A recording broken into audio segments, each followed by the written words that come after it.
Well, I don't think it is. Personally, I think I play better. I'm just with a better supporting cast, and I think that's the most important thing. That Rick's come in and did a good job. John and Dawkins has did a good job. But I think the major reason has been that Hersey Hawkins really playing up to his potential. Charles Barkley never learned how to bite his tongue, especially when it came to people he hated. The round mound of rebound. Sir Charles, the most brutally honest man basketball has ever produced. 11-time All-Star, 1993 MVP, Hall of Famer, and the player who turned trash talk into an art form while backing it up with 23,757 career points and a rebounding rate that defied physics. But Barkley's legend wasn't built on statistics alone. It was forged in fire, controversy, and a complete inability to fake respect he didn't feel. Most superstars played politics. Barkley played truth or dare, and always chose truth, no matter how ugly it got. His confrontational mannerisms often led to technical fouls and fines on the court, and his larger-than-life persona sometimes gave rise to national controversy. But Charles never apologized for being authentic. Auburn Hills, 1990. Barkley gets tangled up with Bill Laimbeer during a Pistons-Sixers matchup. Instead of walking away, Charles grabs Laimbeer and throws him to the ground like a rag doll. No remorse, no fake handshake afterward. Just pure, unfiltered Charles Barkley. That's who he was, is, and always will be. A man who wore his emotions on his jersey and held grudges like Olympic records. See, Barkley didn't just dislike players who beat him. He despised players who disrespected the game, who took shortcuts, or who crossed personal lines that had nothing to do with basketball. Some earned his hatred through dirty play. Others through perceived slights that festered for decades. A few simply rubbed him wrong during the wrong conversation on the wrong night. Barkley recently said Green was lucky to be in the boy band and that he's the least famous person in it, proving that even in retirement, Charles still keeps score, still remembers, still doesn't forgive. This isn't about competitive fire or playoff intensity. This is about personal animosity. Blood feuds that outlasted careers and transcended basketball. 7 names that could still make Barkley's jaw clench during a live TV broadcast. Because when the most outspoken player in NBA history admits he hated someone, when a man who built his reputation on fearless honesty draws that line in the sand, you know they earned every ounce of his venom. These are the 7 players Charles Barkley hated the most. But before proceeding, please take a second and subscribe and like this video. It will be very motivation for us. There are rivalries in the NBA built on competitive respect, and then there are rivalries built on pure physical animosity. The feud between Charles Barkley and Charles Oakley didn't just simmer over years. It boiled from the very first elbow to the last insult. This wasn't about 2 stars jockeying for position in the MVP race. This was a long-running battle between 2 of the league's most intimidating enforcers, and they hated each other for how much they mirrored the other's fire, pride, and refusal to back down. To understand why Charles Barkley despised Charles Oakley, you have to understand what both of them represented on the floor. Barkley was brash, dominant, and undersized, but impossible to move in the paint. Oakley, meanwhile, was a no-nonsense brawler, known as the hitman in a jersey, according to Barkley himself in a TNT segment from the mid-2000s. Oakley didn't care for flash or flair. He cared about one thing: protecting his turf. And to him, Barkley was everything wrong with loudmouth basketball. All talk, no code. Their clashes go all the way back to the late 1980s, when Barkley was with the Philadelphia 76ers and Oakley was patrolling the paint for the Chicago Bulls. From their earliest matchups, elbows were flying and tempers ran hot. But the first truly infamous collision happened on the February 1994 in a nationally televised showdown between the Sixers and the New York Knicks.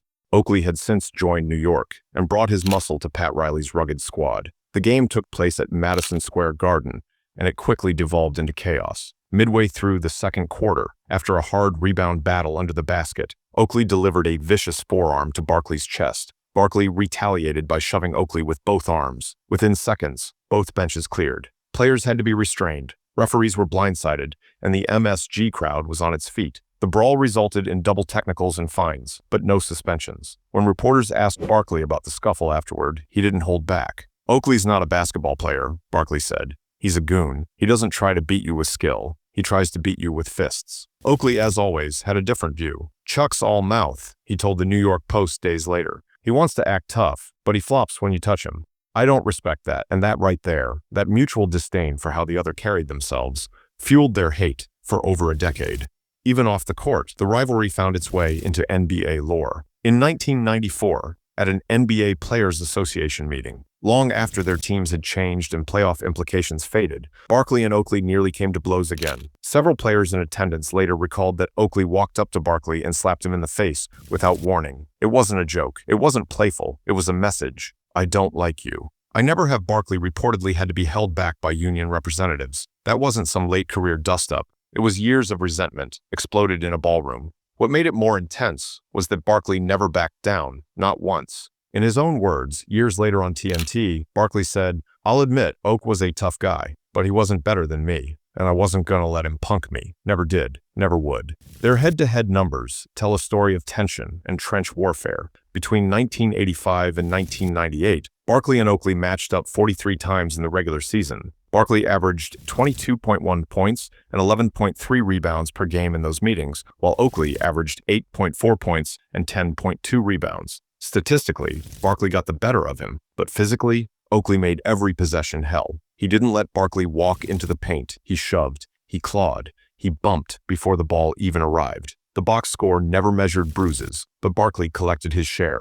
Their playoff clashes were less frequent, but no less hostile. The 1989 and 1990 postseason runs saw both players' teams come close to a showdown, but it was during the 1993 Eastern Conference semifinals when things nearly boiled over again. Though Oakley's Knicks never faced Barkley's Sixers in the playoffs, their reputations followed each other into every matchup. That postseason, Oakley was quoted as saying, "We're not letting anybody come in here and act like they're bigger than the Garden. Not Chuck, not anyone." For Barkley, Oakley was the guy who never let things go. Even in retirement, the feud carried on. In interviews throughout the 2000s and 2010s, both men would occasionally toss verbal jabs at each other. When Barkley was inducted into the Hall of Fame in 2006, Oakley reportedly told a reporter, "Good for him, but he knows what time it was when we saw each other on the court." Barkley, always the entertainer, responded with, "Oak's just mad I scored on him with my eyes closed." What separated this rivalry from others was the genuine dislike, not just basketball beef, but something personal. Oakley viewed Barkley as fake tough. Barkley saw Oakley as an enforcer who couldn't win on talent, and neither man ever gave the other an inch. To this day, Charles Barkley and Charles Oakley stand as a reminder of when the NBA was raw, untamed, and unforgiving. Two titans, refusing to flinch, refusing to forget. Barkley may have hated a lot of players over his career, but none stirred up that primal contempt quite like Charles Oakley. When Charles Barkley looks back on his NBA career, there's one player who never let him forget just how small he really was. Shaquille O'Neal wasn't just dominant, he was a walking force of nature. And for someone like Barkley, who built his entire identity around physical dominance, rebounding, and sheer will, having to face Shaq year after year after year felt like battling gravity itself.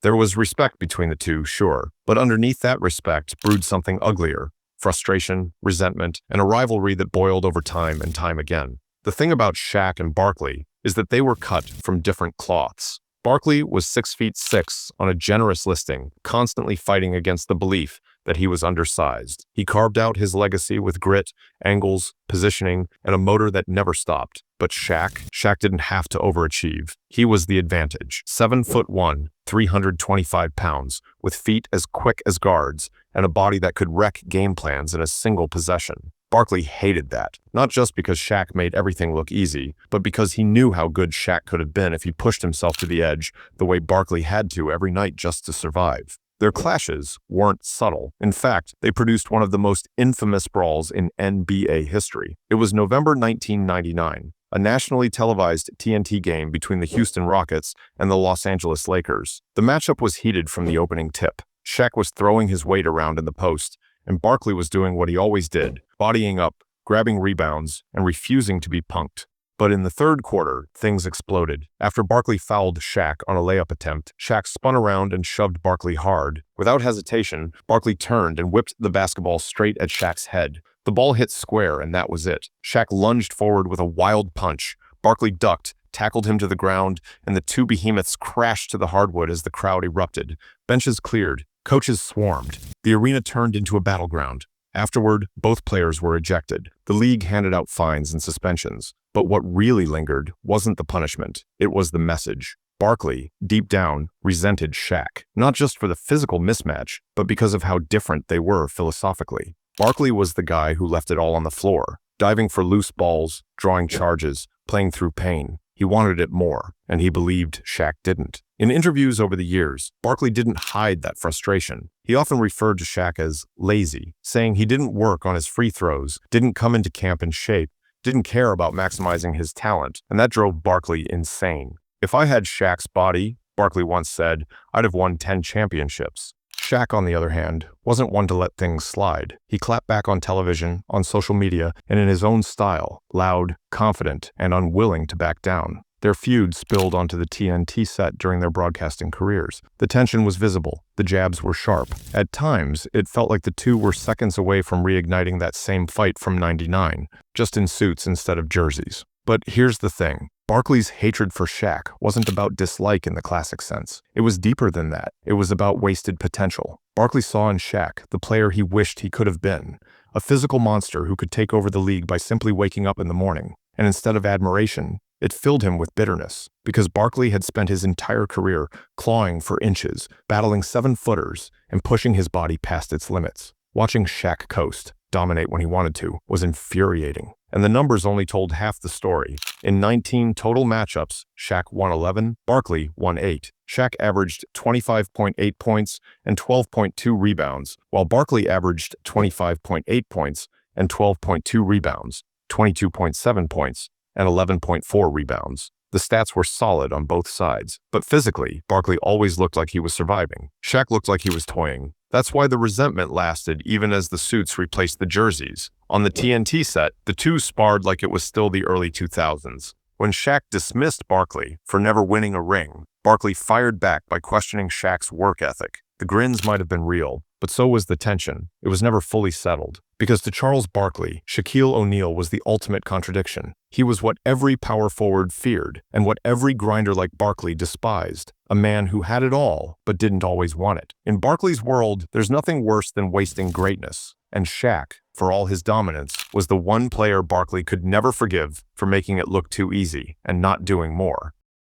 Some rivalries in the NBA are about competition. Some are about ego. But when it came to Charles Barkley and Bill Laimbeer, it was personal, raw, unresolved, and forged in blood and fines. If there was one player Barkley seemed to genuinely despise, it was Laimbeer.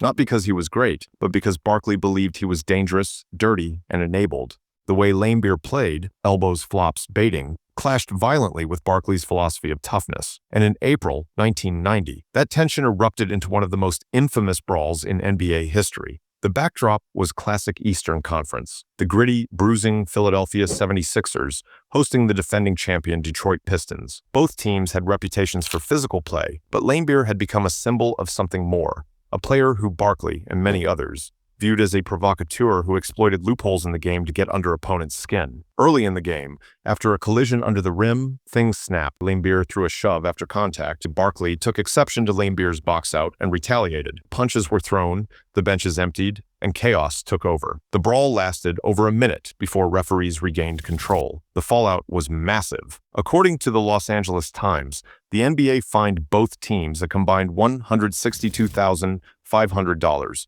the largest penalty for a single incident in league history at the time. Barkley and Laimbeer were each fined $20,000 and suspended for 1 game. The Washington Post confirmed the same, stating Laimbeer was suspended for instigating. This wasn't just an isolated fight. It was the flashpoint in years of built-up disdain. Barkley had long criticized Laimbeer publicly, accusing him of flopping, of dirty tactics, of baiting referees. In interviews, Barkley suggested that Laimbeer was more con man than competitor, a player who benefited from rules loopholes rather than skill or toughness. And on shows like Inside the NBA, Barkley often made Laimbeer the punchline of his tirades about fake tough guys. Laimbeer, for his part, rarely took the bait. He didn't deny his approach to the game. In fact, he embraced it. "I fouled," he once said in an interview, "but I did it within the rules. I wanted you to know you weren't getting easy baskets." To Barkley, that was the problem. He saw Laimbeer's behavior not as toughness, but as manipulation, a protected system player who played the villain without consequences. And in that 1990 fight, Barkley seemed determined to hand him those consequences himself.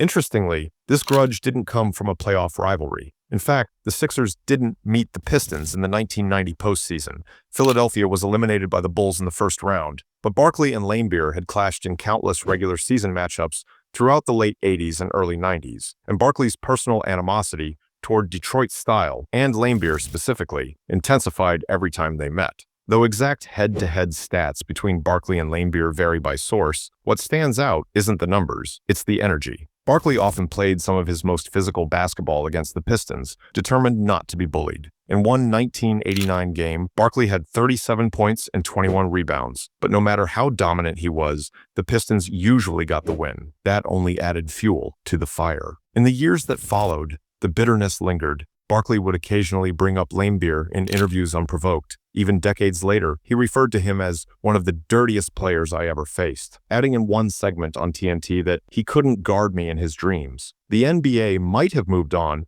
but Barkley never really did. He once joked on Inside the NBA that if he saw Laimbeer walking down the street, I'd fight him again. Was he being literal? Maybe not. But the emotion behind it was real. There's something unique about this rivalry. It wasn't about who was the better player. Barkley was a Hall of Famer, MVP, and all-time great. Laimbeer was a role player who understood his assignment and executed it perfectly. But that's what drove Barkley crazy. In his eyes, Laimbeer got away with everything, and worse, he got rewarded for it. The Pistons won titles. Laimbeer became a two-time champion and an all-star, and Barkley, who gave everything on the court, felt like the league let guys like Laimbeer define what toughness meant, while guys like him paid the price for responding.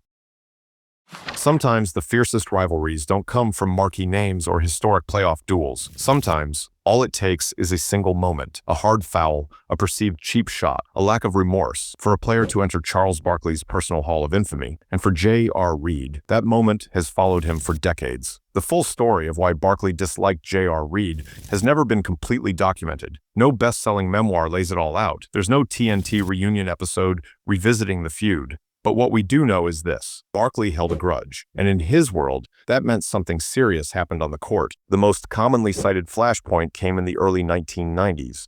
According to Basketball Network and other secondary sources, Barkley and Reid got into a physical altercation during a game between the Phoenix Suns and the Charlotte Hornets, reportedly in 1992, during a season where Barkley was playing at an MVP level and the Suns were beginning their ascent toward the finals. JR Reid was a physically imposing forward, drafted 5th overall in 1989 out of North Carolina. At 6 feet 9 inches and 250 pounds, he wasn't just a finesse player. He was strong, rugged, and didn't mind delivering hard contact inside the paint. While never a star, Reid carved out an 11-year NBA career with stints on the Hornets, Spurs, Knicks, and Lakers. He was reliable, a bruiser, and occasionally crossed the line into controversial territory. Perhaps the most infamous moment of his career came not against Barkley, but against AC Green in 1996. In that game, Reid caught Green with a brutal elbow that knocked out teeth and led to a 2-game suspension and $10,000 fine. That incident is fully verified, and it became a lasting image of who JR Reid was in the eyes of many, a player who could, and sometimes did, take it too far.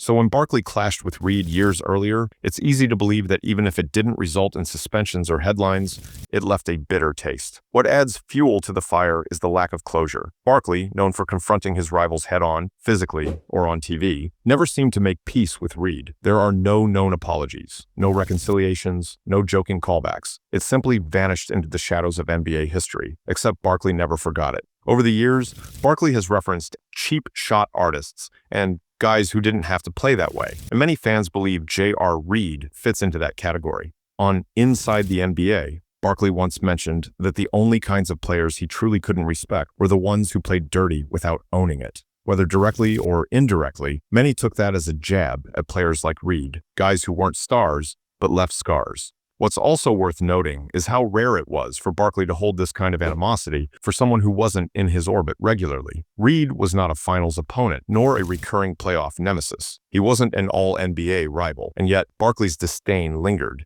That speaks volumes. Whether it was a hard screen, a retaliatory elbow, or simply an altercation that got out of hand, Barkley internalized that conflict and kept the memory alive. Some of his most iconic moments weren't on the stat sheet. They were visceral, emotional, raw. You didn't need to be a superstar to make his hate list. You just needed to cross a line. And in Barkley's mind, JR Reid crossed that line and never looked back. No apology, no resolution. Just a cold, silent rivalry, tucked into the folds of NBA history. Even if the world doesn't remember the exact play, Barkley does. That alone is enough to earn you a spot on this list.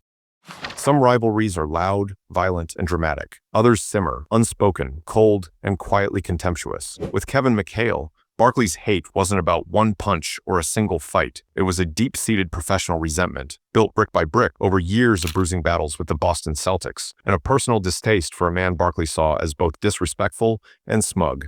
The tension began the moment Barkley entered the league. By the mid-1980s, McHale was already a two-time NBA champion and part of Boston's Holy Trinity, alongside Larry Bird and Robert Parrish. He had the footwork of a ballet dancer and the elbows of a bar brawler.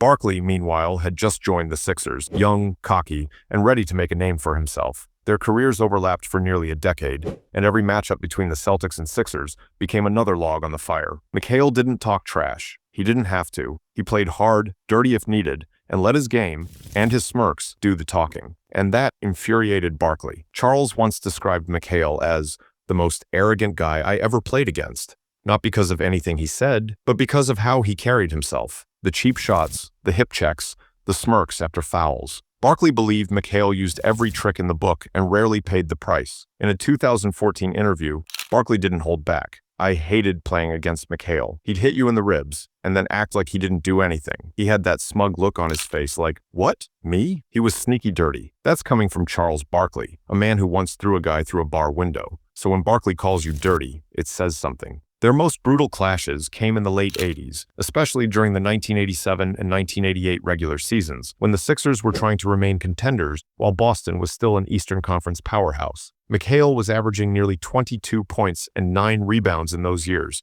while Barkley was ascending to superstardom. The paint became a war zone. Screens turned into shoves. Rebounds turned into wrestling matches. And through it all, McHale never flinched. But it wasn't just the on-court physicality that fueled the resentment. It was what Barkley saw as hypocrisy and disrespect. In the early 1990s, long after McHale had begun his post-playing career, Barkley ripped into him publicly for comments McHale made about modern players not respecting the game. Barkley responded in classic fashion. Kevin McHale is the last guy who should talk about respect. He cheap-shotted half the league for 12 years. The only reason he didn't get punched more is because people were scared of the Celtics bench. It was a rare moment of direct verbal fire from Barkley, who typically reserved that level of scorn for players like Laimbeer or Oakley. The Celtics-Sixers rivalry was already personal for Barkley. The Boston crowd hated him. He hated their smugness. And Kevin McHale embodied all of it. The pale skin, the upturned nose, the deliberate elbows that seemed to always land just below the ribs. Barkley could never stand how McHale got away with so much, because he wore Celtic green. In truth, McHale was an absolute technician in the post, one of the greatest low-block scorers of all time. He didn't need to foul, but he knew when to. He didn't need to bait players, but he did it anyway. And in Barkley's mind, that made him worse, because it wasn't born of desperation, but choice. He was a smart player, Barkley once admitted, but he'd rather elbow you than outwork you. Off the court, there was no friendship, no warmth. Even years later, when McHale was a coach and analyst, Barkley would often avoid acknowledging him directly. On TNT, when asked to name his favorite Celtics players, Barkley would skip over McHale entirely. That's not an accident, and perhaps the most telling sign. When Barkley was inducted into the Hall of Fame in 2006, he name-dropped rivals he respected, guys like Karl Malone, Patrick Ewing, even Michael Jordan. McHale's name was nowhere, not a thank you, not even a nod. It wasn't just a grudge, it was a quiet, calculated exclusion. That's what makes this hate different. It wasn't fueled by blood or brawls. It was death by 1,000 smirks, the kind of resentment that grows when someone punches you in the ribs and then denies it with a smile. For Barkley, Kevin McHale wasn't just dirty, he was dishonest about it, and that's what burned most. In the world of Barkley grudges, McHale didn't need to throw a punch to make the list. He just needed to keep acting like he never threw any at all. There were rivalries in Charles Barkley's career, and then there was his war with Karl Malone, a grudge built not on trash talk or fists, but on pride, pain, and power. If Barkley ever looked across the floor and saw a version of himself, same position, same era, same tenacity, it was the mailman. But he didn't smile at the mirror, he wanted to break it. Karl Malone was the only forward in the 90s who could match Barkley pound for pound. Both men were 6 feet 6 inches tanks with freakish strength, deceptive speed, and the mentality of alpha predators. Barkley played with flair, Malone with blunt force, but under all that muscle and MVP-level production, there was a growing resentment. Barkley never respected Malone's image, and he hated the narrative that Malone was somehow cleaner, better, or more deserving of the spotlight.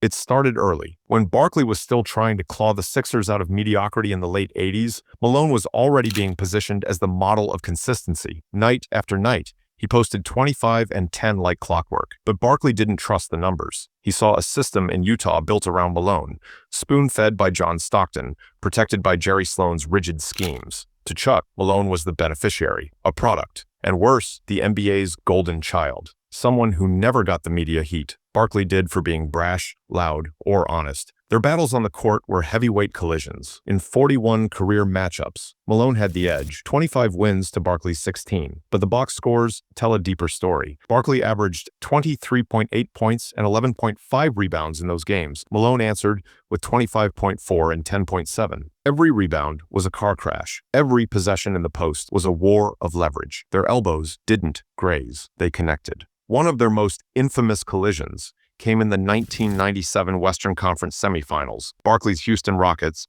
versus Malone's Utah Jazz. The series went 6 brutal games. Barkley, then 34, had just torched the Timberwolves in round 1 with a 26-point, 26-rebound game. But against Utah, things got ugly fast. The Jazz sent bodies. Malone sent messages. In Game 4, Barkley drove the lane and took a hard forearm to the chest from Malone that dropped him. No flagrant, just playoff basketball in the 90s. After the game, Barkley didn't hold back. He called Malone a dirty player hiding behind a good guy image and ripped the league for its double standards. "If I had thrown that elbow, I'd be suspended," he said. But Karl, he gets a commercial. There was always an edge to Barkley's words about Malone. Not just physical, personal. Barkley didn't buy Malone's polite, media-friendly persona. In interviews, he often jabbed at Karl's mailman nickname. "The mailman doesn't deliver in the clutch," Barkley once said after Malone missed critical free throws in the 1997 finals. It was petty, it was public, and it was vintage Chuck. But behind the quips was real pain. Barkley never won a championship,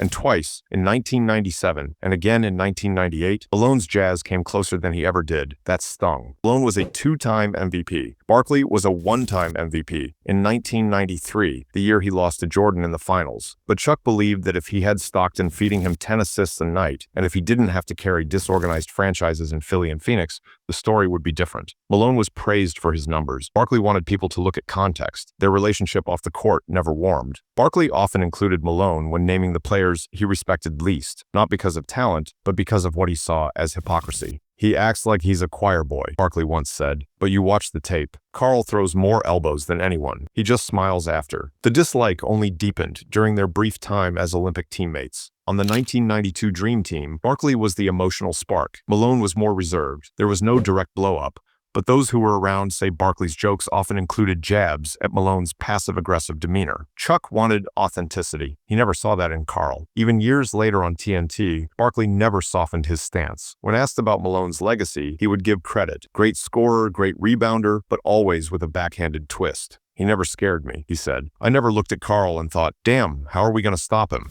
He just did the same thing over and over, and they let him." There was no one moment where this hate exploded. No brawl, no punch, no ejection, but that made it worse. It simmered. 2 careers running parallel, always compared, never connecting. Malone was the system's poster boy. Barkley was the system's rebel. And rebels don't respect institutions. At the end of the day, what Barkley hated most about Karl Malone may not have been his game or his stats. It was the idea that Malone represented what the NBA wanted Barkley to be: polished, disciplined, apolitical. Barkley refused. And for that, he never let Karl off the hook. These are players that hated each other, but when a great coach names his favorite players, then it sparks a different debate. So if you want to know, click the video up here. Phil Jackson names his 7 favorite basketball players. And also, like this video and share your thoughts in comment section and subscribe the channel for more stuffs.